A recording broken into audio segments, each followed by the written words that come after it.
윤동주님은 1938년에 새로운 길이라고 하는 그런 시를 썼습니다. 1941년 연희전문학교 졸업 기념 시집으로 하늘과 바람과 별과 시라고 하는 그런 시집을 이렇게 썼는데요. 물론 그 당시에 출간은 하지 못했습니다. 이 시집에 이 새로운 길이라고 하는 시를 수록을 했습니다. 이게 41년에 연희전문학교를 졸업하고 일본으로 이제 유학을 갔고 1945년 2월에 해방을 보지 못하고 후쿠오카 형무소에서 옥사를 했습니다. 1948년에 윤동주님이 아주 좋아하고 존경했던 정지용 선생님이 서문을 쓰셔서 하늘과 바람과 별과 시라고 하는 그 시집을 정식으로 48년에 출간을 하게 되었습니다.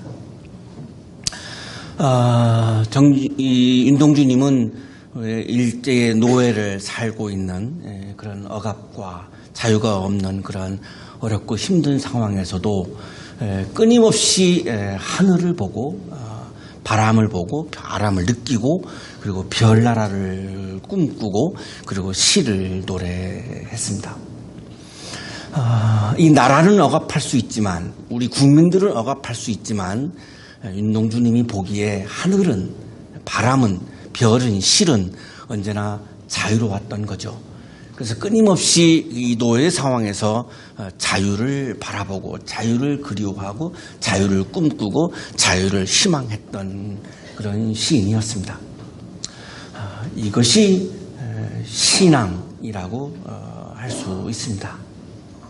신앙은 아직 우리가 어렵지만 아직 내가 아프지만 아직 내가 힘들지만 이미 하나님의 나라가 이루어졌음을 자유의 나라가 기쁨의 나라가 사랑의 나라가 내가 행복하고 건강한 나의 몸이 이루어졌음을 내가 끊임없이 바라보고 그것을 믿는 것 그것을 우리가 신앙이라고 볼 수 있습니다.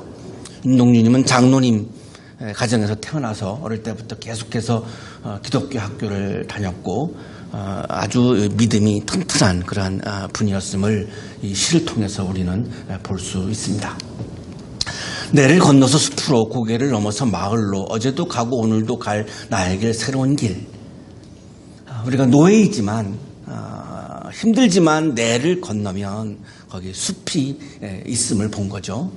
우리가 지금 노예이지만 우리 민족이 고개를 넘어가면 거기 새로운 마을이 기다리고 있음을 믿음의 눈으로 보았습니다. 내를 건너서 숲에 가면 고개를 넘어서 마을에 가면 민들레가 피고 까치가 날고 민들레 향기를 맡으며 행복할 수 있고 까치의 노래를 들으며 흥겨워할 수 있고 아가씨가 지나고 바람이 일고 아가씨가 지나가는 것을 바라보면서 가슴이 설레일 수 있고 바람이 일고 성령의 바람이 불어서 내 생명이 우리 민족의 생명이 충만해질 수 있고 우리 민족은 새로운 길을 걸어가야 한다. 내를 건너서 고개를 넘어서 새로운 길을 걸어가야 한다라고 하는 이 믿음을 1938년에 노래했던 것입니다. 우리 민족은 정치적으로 1945년 8월 15일 날 해방이 됩니다. 정치적으로는 해방이 됐죠. 그러나 윤동주님이 얘기하고 있는 새로운 길은 걸어가지 못했습니다. 여전히 의식은 일본의 노예였던 거죠. 이 일본의 노예의 의식은 아직도 우리 민족에게는 남아있기 때문에 정말 사무칠 정도로 소스라칠 정도로 참 무서운 것이죠. 아직도 우리들에게는 노예 근성이 남아 있습니다. 새로운 길을 걸어가지 못하고 있는 거죠. 그 중에 하나를 소개한다면 일본의 노예로 살 때에는 우리는 싸워야 했습니다. 독립을 위해서 싸워야 했습니다. 잘 싸우는 것이 애국이고 잘 싸우는 사람이 애국자입니다. 우리가 존경하는 독립운동가들은 잘 싸웠던 사람들입니다. 싸움을 잘한 사람들입니다. 자, 그런데 지금 독립이 됐습니다. 해방이 됐습니다. 그렇다면 이제는 싸우는 게 아니라 이제는 새로운 길을 걸어가야 하는 거죠.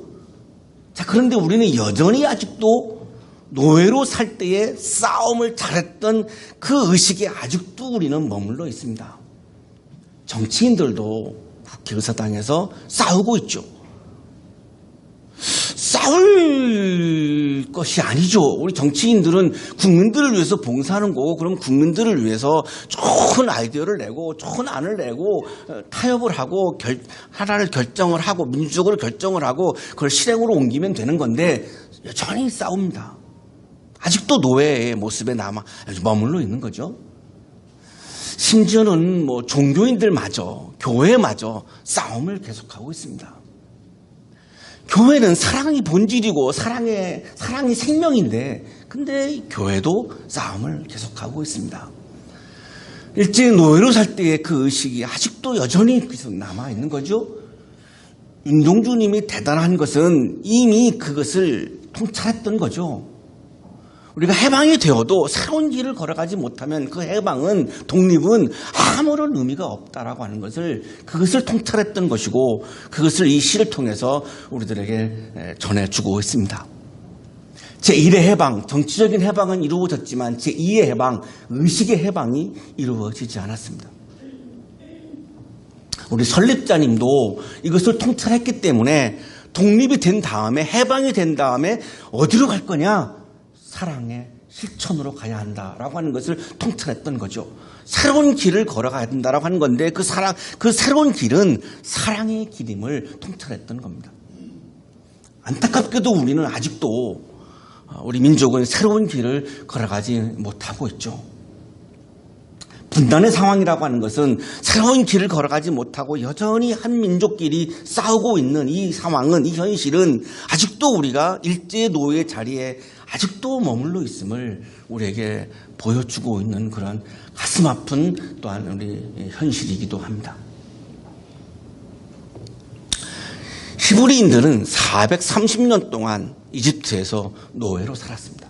우리는 36년이지만 그들은 430년.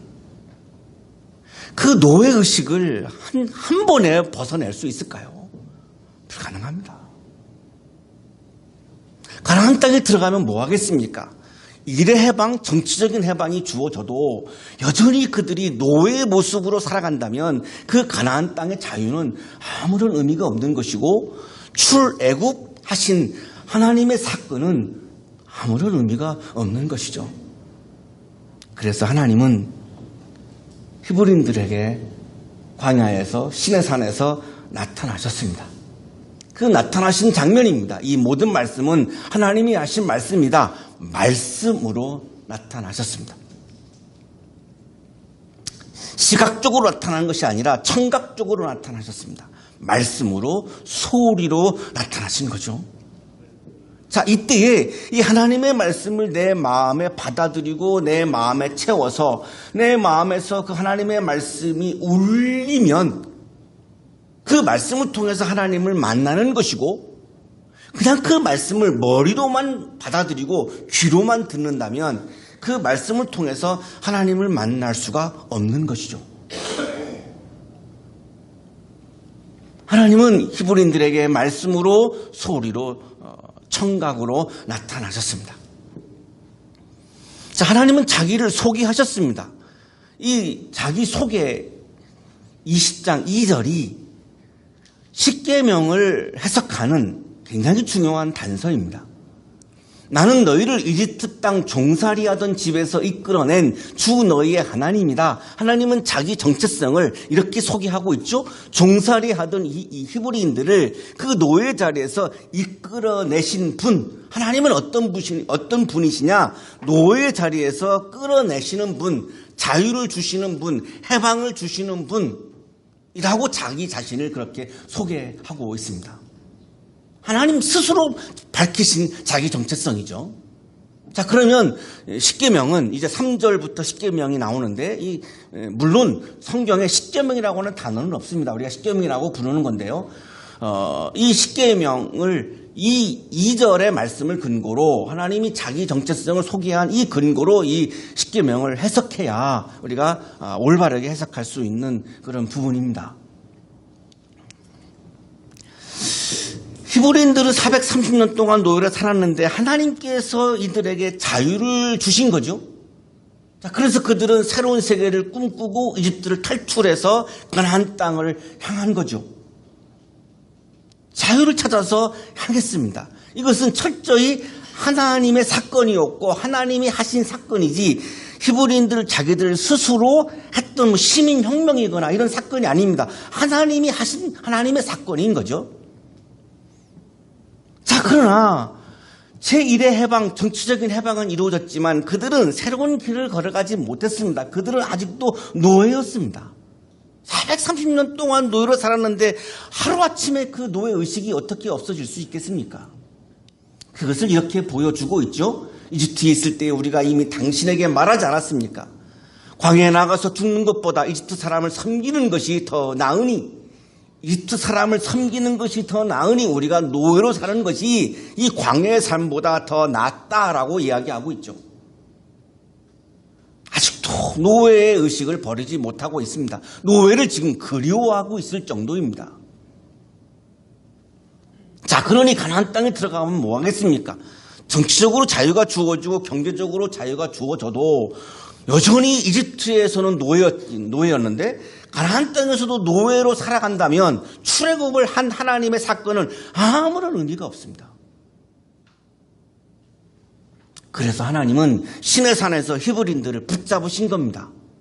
갈 길이 바쁜 그들을 붙잡으셔서 이 이집트와 가나안 땅 사이에 있는 시내산에서 현현하셔서 그들을 만나셔서 말씀으로 나타나셔서 소리로 나타나셔서 그들에게 말씀을 주신 거죠. 그 말씀의 내용은 법입니다. 새로운 나라를, 새로운 세계를 이루려면 법이 중요하죠. 법이 없으면 한 사람이 그냥 개인적으로 사적으로 통치를 하게 될 것이고 그것은 이집트의 왕이 사적으로 히브리인들을 통치한 것과 다를 바가 없습니다. 새로운 세계는 한 사람이 사적으로 통치해서는 안 되기 때문에 공적으로 통치해야 되기 때문에 하나님의 법을 가지고 통치해야 하나님의 나라라고 하는 새로운 세계가 이루어지기 때문에 하나님은 시내산에서 히브리인들에게 지금 새로운 법을 주시는 겁니다. 계약법전, 신명기법전, 정결법전, 제사법전 이 네 가지의 법전을 주셨습니다. 이 모세오경의 대부분을 차지하는 것이 이 네 가지 법전들입니다. 지금 법을 만들 때가 아니죠. 빨리 가나안 땅에 가야 되는데 그러나 이 법 없이 가가지고는 새로운 세계, 새로운 사회를 이루어낼 수가 없기 때문에 하나님께서는 이 법이 너무나 중요했던 것이고 이 법은 노예로부터 벗어나기 위한 그런 법이었던 겁니다.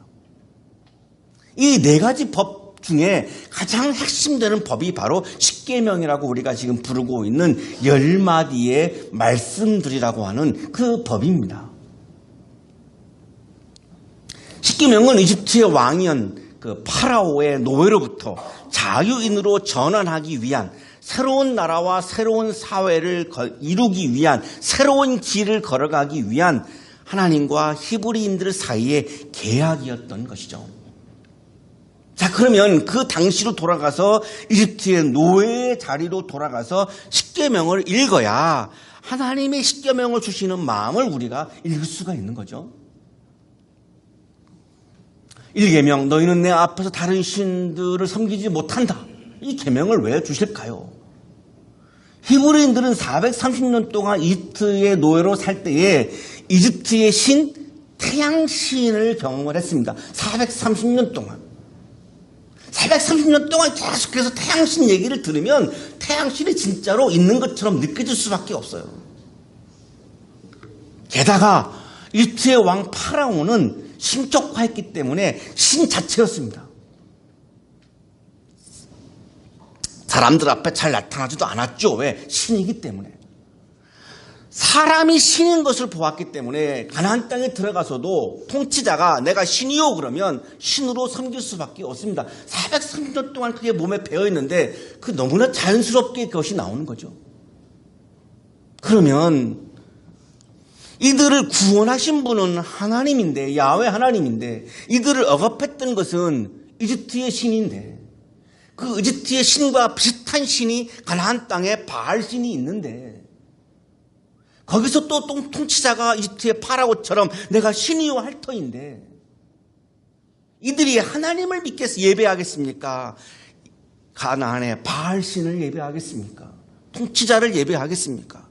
430년 동안 몸에 배어있는 그들의 노예 근성으로는 당연히 바알신을 예배하고 통치자를 예배할 수밖에 없습니다. 그러면 이집트의 상황은 전혀 바뀌지 않습니다. 공간만 바뀐 거지, 자리만 바뀐 거지 여전히 그들의 삶은 노예의 삶일 수밖에 없어요.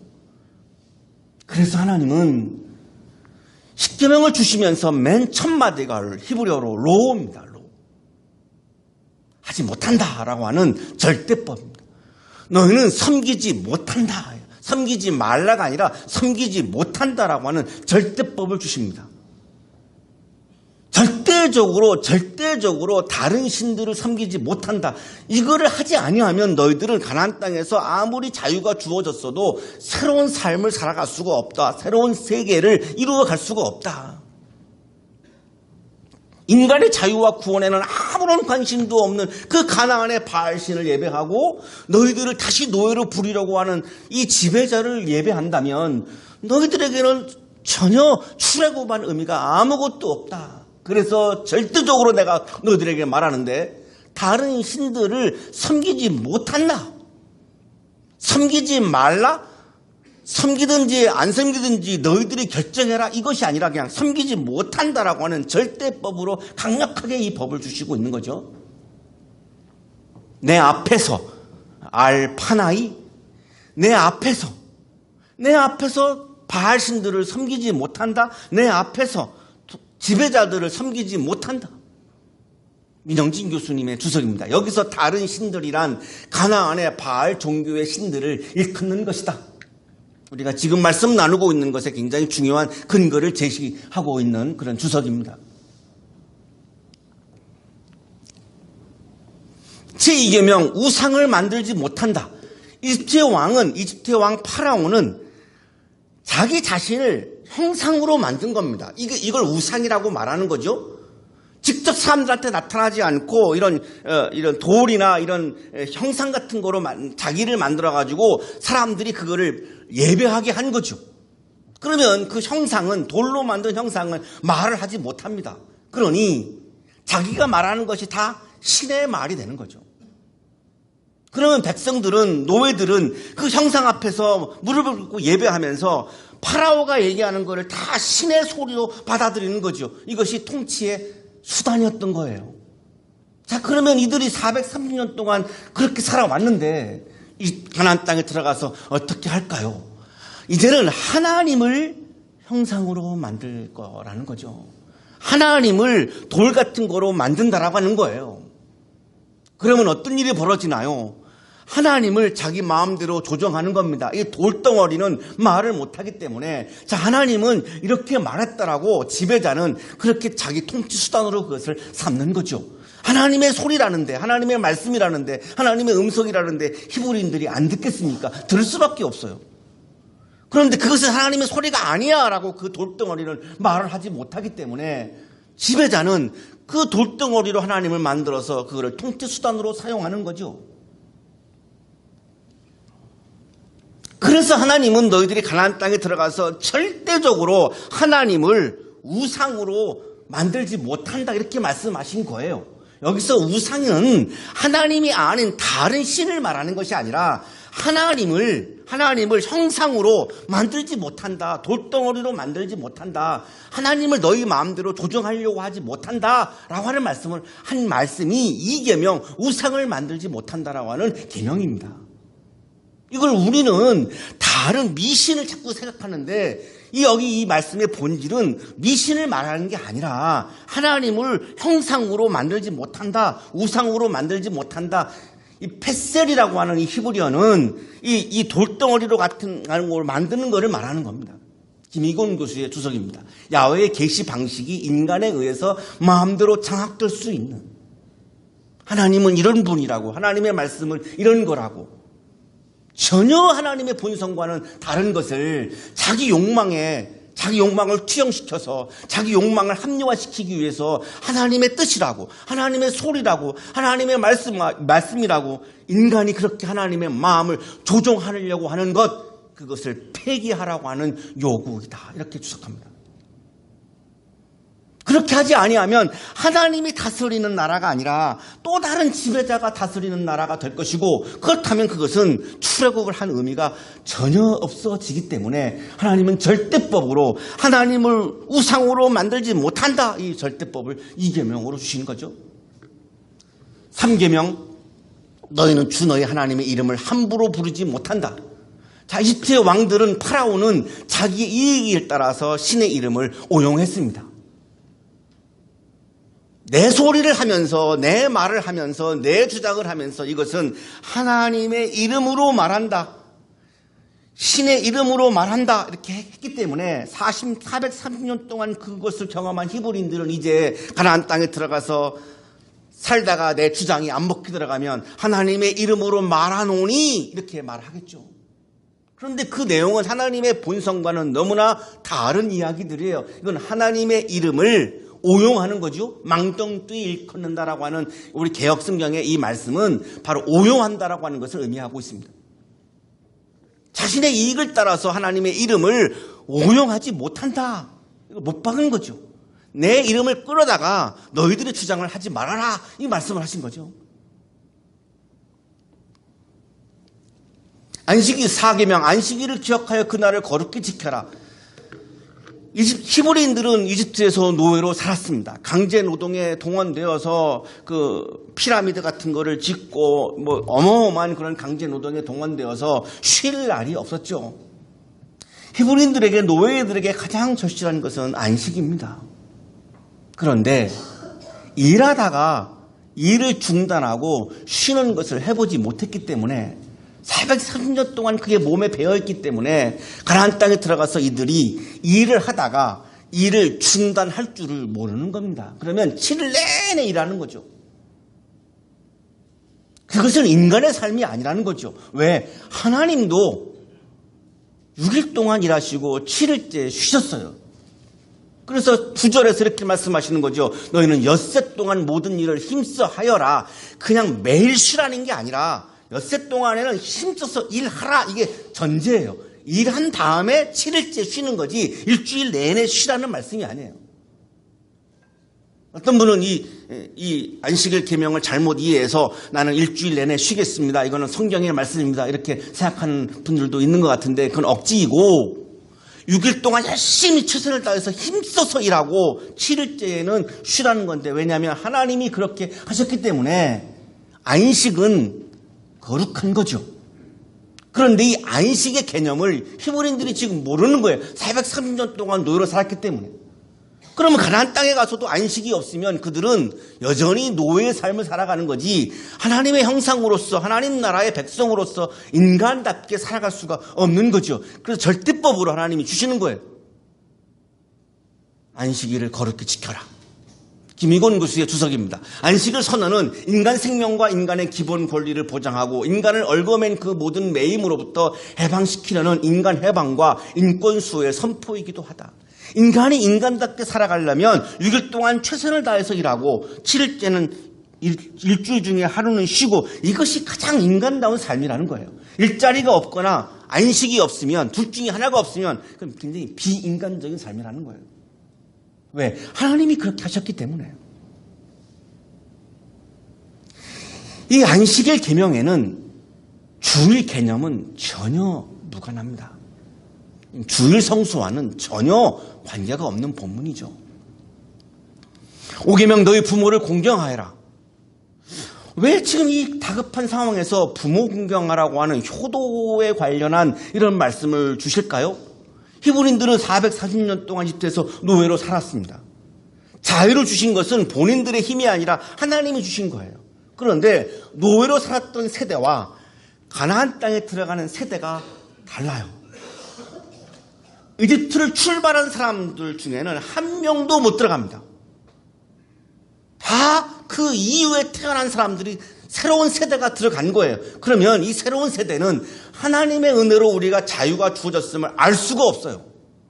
그러면 하나님을 예배하고 하나님께 감사하는 이것이 이어질 수가 없어요. 이 믿음의 전통이, 신앙의 전통이, 히브리 전통이 이어질 수가 없어요. 이거를 이을 수 있는 것은 딱 하나밖에 없습니다. 부모님들의 교육입니다. 부모님들이 집에서 아이들을 앉혀놓고 우리는 원래 노예였단다. 그런데 우리에게 자유를 주신 것은 야훼 하나님이다. 이거를 끊임없이 광야에서 40년 동안 자식들에게 가르쳐야만 새로운 세대가 이거를 알 수가 있어요. 간접적인 경험을 할 수 있고 하나님을 예배하는 히브리 전통이 계속 이어져 나갈 수 있어요. 그래서 지금 부모를 공경하여라라고 하나님이 지금 절대법으로 주신 겁니다. 동양에서 말하는 효의 개념하고는 약간 좀 다른 측면이 있는 거죠. 그냥 단순한 효도의 차원이 아니라 하나님을 예배하고 하나님을 믿고 하나님께 감사하고 하나님께서 우리에게 자유를 주셨다라고 하는 이 전통을 이어가기 위한 그런 절박한 심정으로 하나님이 절대법으로 지금 이 계명을 지금 주시고 있는 거죠. 살인하지 못한다. 6계명이죠. 이집트에서는 생명이 소중하게 여겨지지 못했습니다. 노예였기 때문에. 그냥 기분이 상하면 이집트의 군인들이 히브리인 종들을 그냥 죽였습니다. 마구마구 폭행하고 때렸습니다. 이걸 보다가 모세가 화가 나가지고 이집트 군인을 죽이는 바람에 도망을 쳤던 거죠. 그러니 무슨 생명이 소중히 여김을 받고 무슨 인간의 존엄성이 소중함을 받고 그런 게 어디 있겠습니까? 이걸 440년 동안 그거를 경험했기 때문에 가나안 땅에 들어가서 이들은 인간의 생명을 소중히 여길 것 같죠? 그렇지 않습니다. 30년 동안 그걸 봤기 때문에 그게 몸에 배어 있는 거죠. 똑같이 할 수밖에 없습니다. 이게 무서운 거죠.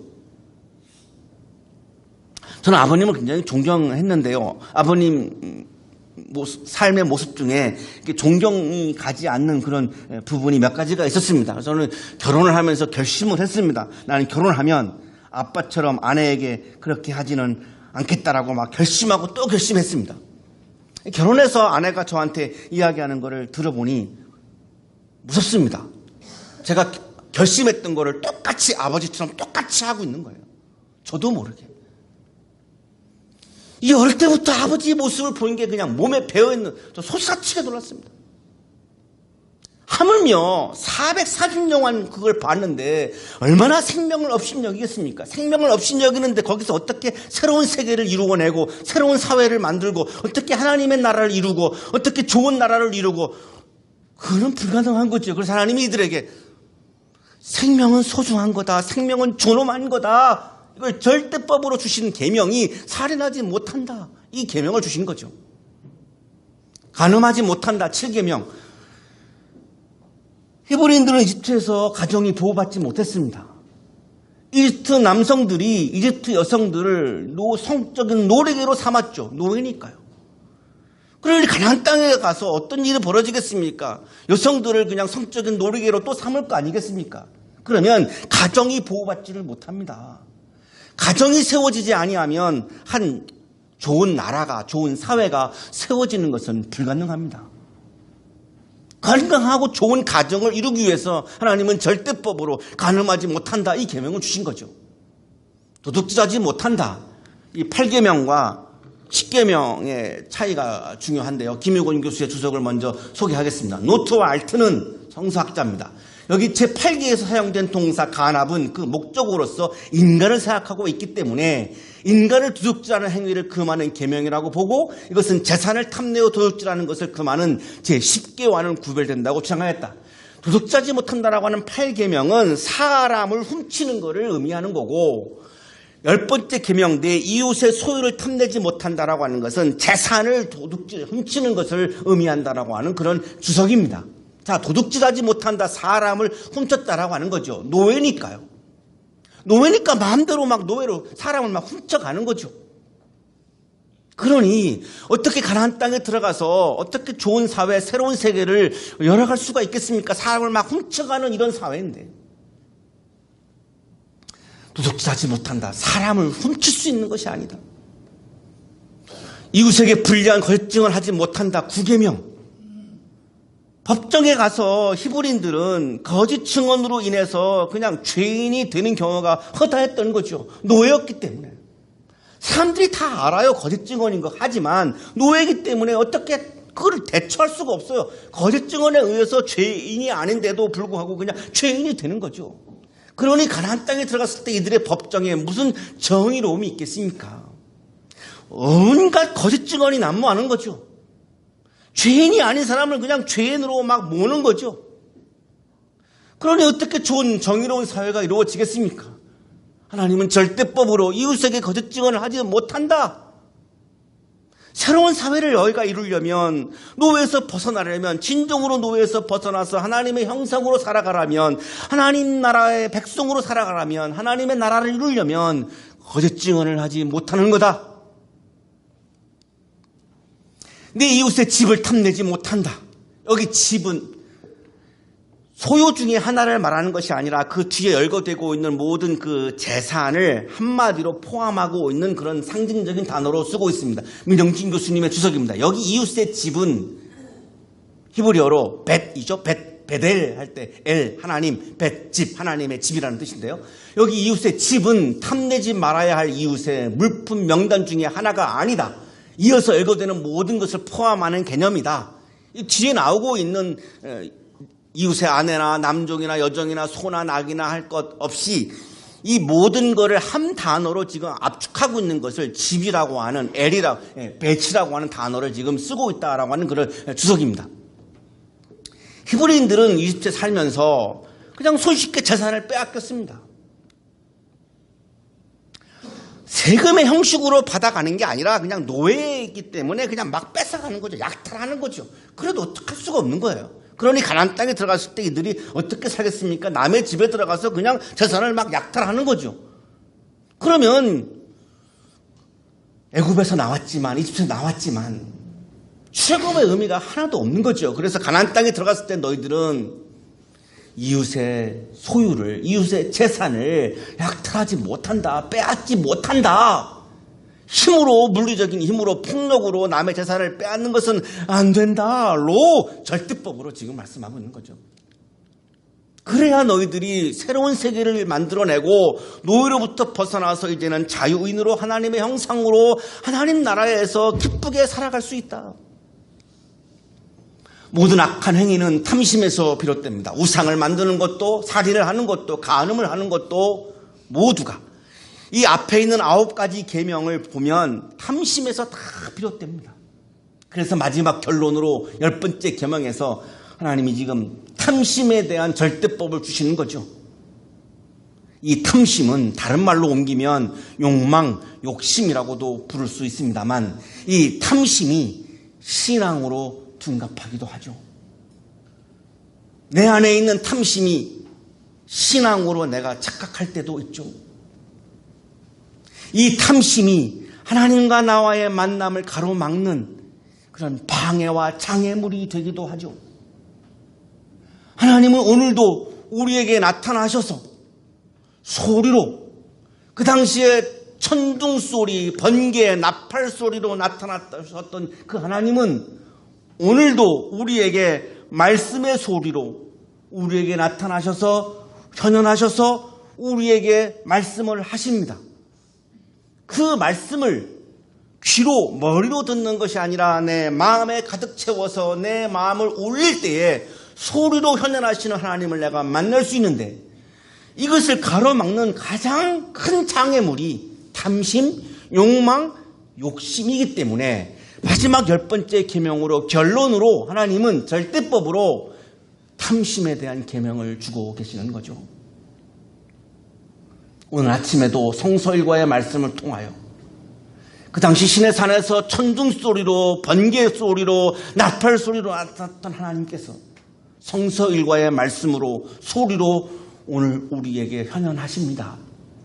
그 하나님을 만나는 길은 내 마음에 있는 탐심을 버리고 그 하나님의 말씀을 내 마음에 가득 채워서 그 말씀이 내 마음을 울리고 내 존재를 울리고 그 말씀이 나에게 황홀하고 그 말씀에 내가 전적으로 동의하고 그 말씀을 내가 살 것을 내가 결단하고 하는 이러한 과정을 통해서 우리는 내 앞에 현현하시는 하나님을 만날 수 있습니다. 그 하나님과의 만남이 하나님의 사건을 만들어내는 것이고, 그 하나님의 사건은 아직 내가 노예의 자리에서 힘들게 있지만 이미 내게 자유가 주어졌음을, 건강이 주어졌음을, 행복이 주어졌음을, 하나님의 형상이 주어졌음을, 자유가 주어졌음을 믿으며 하늘을 노래하고 바람을 노래하고 별을 노래하고 시를 노래하는 그러한 하나님 나라의 기쁨이 가득한 바로 그 길입니다. 여러분의 삶 속에 이 기쁨이 가득 차기를 축복합니다. 거룩하신 하나님, 오늘도 우리에게 말씀으로 나타나셔서 감사합니다. 성령의 바람으로 우리 마음 속에 있는 탐심들을 내몰아 주시고, 주님의 소리를, 주님의 말씀을 나의 마음에 가득 채워 날마다 매 순간 말씀으로 하나님을 만나며 하나님이 주시는 기쁨이 내 안에 가득하여 나를 힘들게 하는 병마도 그 기쁨으로 물리치게 하시고, 나를 힘들게 하는 절망과 패배감도 그 기쁨으로 물리치게 하여 주시옵소서. 아무리 내가 힘든 가운데 있어도 하늘을 바라보며 바람을 느끼며 별나라를 꿈꾸며 시를 노래하며 하나님을 만나는 기쁨이 충만한 그리스도인의 삶이 되도록 복내려 주옵소서. 예수 그리스도의 이름으로 기도하옵나이다.